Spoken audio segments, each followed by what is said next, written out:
তার গলার আওয়াজ জিনের আওয়াজের মতো মনে হচ্ছে। আমার পরদাদার নাম ইবলিশ। হাবিলকে যখন কাবিল হত্যা করে তখন আমি মাত্র কয়েক বছরের শিশু। ইউসুফ আলাইসাল্লামকে যখন কূপে নিক্ষেপ করে তখন আমি উনার সঙ্গে ছিলাম। ঘটনাটি একজন সাহাবী জিনের, যিনি ছিলেন ইবলিশের নাতির সন্তান। ভিডিওটি শেষ পর্যন্ত দেখুন। নতুন ভাই বোনেরা চ্যানেলটি সাবস্ক্রাইব না করে থাকলে চ্যানেলটি সাবস্ক্রাইব করুন। আসসালামু আলাইকুম ওরহমাতুল্লাহ। একদিন নবী করিম সাল্লাল্লাহু আলাইহি সাল্লাম তাহামা অঞ্চলের পাহাড়ের ওপর সাহাবীদের সাথে বসেছিলেন। একজন বৃদ্ধ লাঠি হাতে নিয়ে রাসূল সাল্লাল্লাহু আলাইহি সাল্লামের নিকট আসেন। লোকটি রাসূল সাল্লাল্লাহু আলাইহি সাল্লামের সামনে উপস্থিত হয়ে বলল, আসসালামু আলাইকুম ইয়া রাসূলুল্লাহ। রাসূল সাল্লাল্লাহু আলাইহি সাল্লাম বৃদ্ধের সালামের উত্তর দিয়ে বলেন, তার গলার আওয়াজ জিনের আওয়াজের মতো মনে হচ্ছে। অতঃপর রাসূল সাল্লাল্লাহু আলাইহি সাল্লাম তাকে তার পরিচয় জিজ্ঞেস করলে সে উত্তরে বলল, হুজুর, আমি একজন জিন। আমার নাম হলো হামা। আমার পিতার নাম হলো হাইস। আমার দাদার নাম আকিস। তার পিতার নাম অর্থাৎ আমার পরদাদার নাম ইবলিশ। তখন রাসূল সাল্লাল্লাহু আলাইহি সাল্লাম বললেন, তাহলে তুমি ইবলিশের পৌত্র।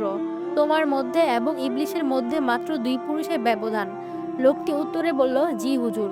অতঃপর রাসূল সাল্লাল্লাহু আলাইহি সাল্লাম বললেন, আচ্ছা, তোমার বয়স কত? বৃদ্ধ জিন উত্তরে বলল, ইয়া রাসূলুল্লাহ, এই দুনিয়ায় যখন সর্বপ্রথম মানুষ বসবাস শুরু করে অর্থাৎ হাবিলকে যে সময় কাবিল হত্যা করেছিল সে সময় আমি মাত্র কয়েক বছরের শিশু। কিন্তু আমি তখন কথাবার্তা সবকিছু বুঝতাম। মানুষের খাদ্য সামগ্রী চুরি করে নিয়ে যেতাম এবং পাহাড়ে পাহাড়ে ছুটাছুটি লাফালাফি নর্তন কুর্দন করতাম এবং তাদের অন্তরে বিভিন্ন ওয়াসওয়াসা ও সন্দেহ সৃষ্টি করে দিতাম যেন তারা আত্মীয় স্বজন প্রতিবেশী ও বন্ধু বান্ধবদের সাথে খারাপ ব্যবহার করে। তখন রাসূল সাল্লাল্লাহু আলাইহি সাল্লাম বললেন, তবে তো তুমি খুবই মন্দ লোক। বৃদ্ধ জিনটি উত্তরে বলল, হুজুর, আমাকে মন্দ বলবেন না, কেননা আমি আপনার খেদমতে তওবার জন্য এসেছি। ইয়া রাসূলুল্লাহ, আমি নবী নূহ আলাইহিস সালামের সাথে সাক্ষাৎ করেছি এবং ঈমান এনে 1 বছর যাবৎ উনার সাথে উনার মসজিদে কাটিয়েছি। এছাড়াও আমি হযরত হুদ আলাইহিস সালামের হাতে ঈমান এনেছি এবং হযরত ইব্রাহিম আলাইহিস সালামের সহিতও আমার সাক্ষাৎ হলে তার হাতে ঈমান আনি।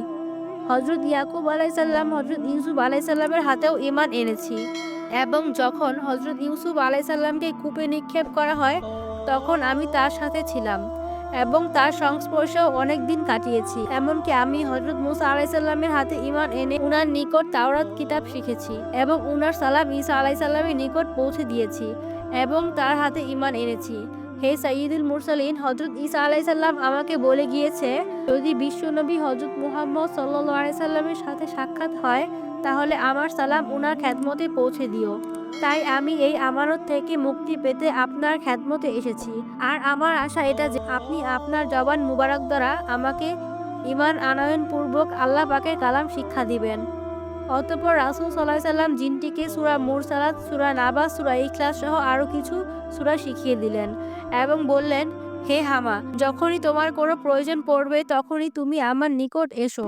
আমার সাথে সাক্ষাৎ কখনো পরিত্যাগ করবে না। হযরত ওমর রাদিয়াল্লাহু তাআলা আনহু বলেন, রাসূল সাল্লাল্লাহু আলাইহি সাল্লাম আমাদের এতিম করে এই দুনিয়া হতে বিদায় নিলেন, কিন্তু হামাহ এর ব্যাপারে কিছুই বলে গেলেন না।